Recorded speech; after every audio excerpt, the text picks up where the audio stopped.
السلام عليكم شباب، ربي يوفقكم. اخوان، اكو فد سؤال هم دائما نسأله.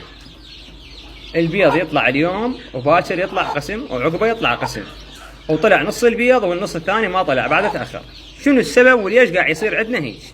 اخوان، اول نقطة، من تبيض الدجاجة عندك انت تبيض الدجاجة وخرها بساعة عن الدجاجة، يعني اول يوم وخرها، مو تخليها ورا يومين ثلاثة يلا توخر البيض، لان الدجاج من يقعد على البيض راح يشد، البيض يشد يعني يصير بيه نبض، واني اجي اخلي وياه بيض جديد واخلي وهذا ابو النبض، فراح يطلع ورا شي. شو اسوي؟ اشيل البيض ورا من جوا الدجاج، اخليه بمكان بارد اجمعهن، مثلا جدي تنيم 10 20 30 عندك فقاسه ما اعرف شنو ترتيبك.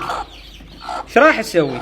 تخلي البيض كله حطه وحده، واهم شيء دائما نقولها وقلناها في فيديوهات سابقه، اهم شيء التهويه بالمكان اذا اردنا دجاجه. هسه هاي اللهم صل على محمد وال بيت محمد، حطيت بيض جواها، وهواي حطيت جواها بتعمدت، شادات من عندهن 15 تقريبا، فخليتهن ل 15 شادات.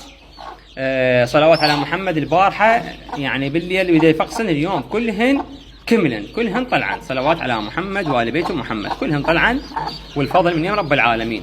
وتحياتي لكم ورب يوفقكم.